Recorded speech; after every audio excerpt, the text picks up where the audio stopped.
Dewan Bahasa pada ketika itu sudah ada bangunan baru yang atas sekarang ini dipanggil Menara Dewan Bahasa dan Pusaka.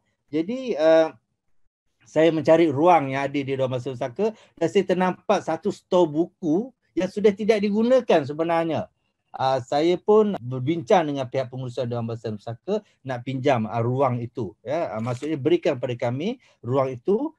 Stor teater ni sebenarnya secara rasminya ditubuhkan pada 10 Disember 2003 dan tujuan stor teater adalah menghimpunkan naskah-naskah ataupun pementasan-pementasan daripada khususnya kumpulan anak-anak muda ini yang baru berkembang ya pada ketika itu. Tujuannya ialah matlamat ni kita nak menggalakkan anak-anak muda yang baru graduate ataupun anak-anak muda yang berminat bidang teater tapi tak ada bajet yang besar.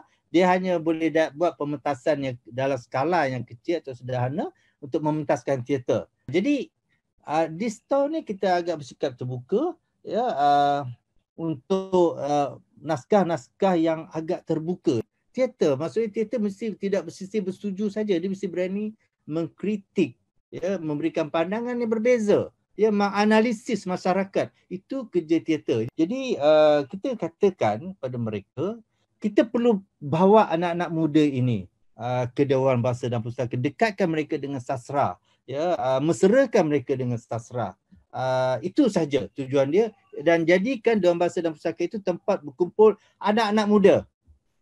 Itu yang paling penting. Anak-anak muda ini, mereka yang suka kepada senian, biarkan mereka meluahkan fikiran mereka, pandangan mereka dalam bentuk teater di stor teater. Itu saja yang tujuan kita, dan kita harus terbuka pada semua kaum sebab Dewan Bahasa ini bukan milik orang Melayu saja. Itu pegangan kami pada ketika itu ya.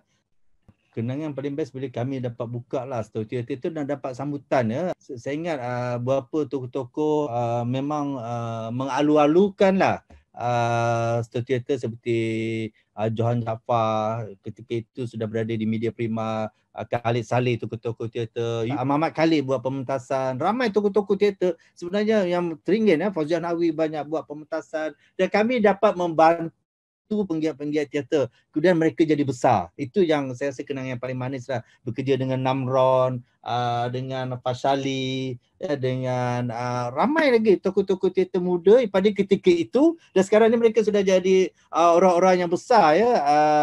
Itu pada saya yang sangat menarik lah ya. Sekarang ini fasiliti lebih baik dan saya rasa masih lagi semangat stor teater itu masih lagi hendak membantu penggiat teater baru di luar sana. Stor teater itu tetap kekal di situ dan sebenarnya makin besar tempat itu. Tapi dia dah ada tempat duduk yang disediakan lah, tempat duduk yang mungkin lebih baik lagi. Sekarang ni penonton dah lebih kurang 100, mereka can go up to 100 ke 110.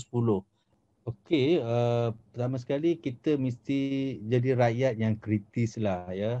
Yang ambil tahu isu yang berlaku politically, socially, kita kena ambil tahu. Pada masa sama, kita mesti ada harapan untuk masa depan.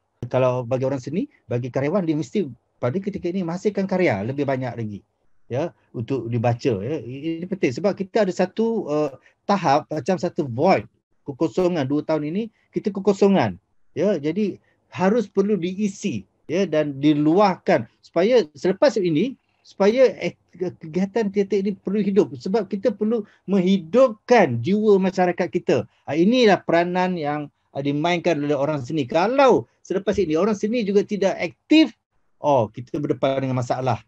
Satu lost generation nanti. Kita tak mahu itu. Ya, kita mahu pada ketika ini bila dibuka ataupun ada ruang mesti dihidupkan. Kegiatan seni teater ini perlu dihidupkan kerana kita perlu menghidupkan jiwa manusia, masyarakat di tempat itu, di kota itu. Jika tidak, kota itu akan mati bersama dengan masalah krisis yang berlaku hari ini. Itu saja pada saya. Maksudnya, kita mesti berteater.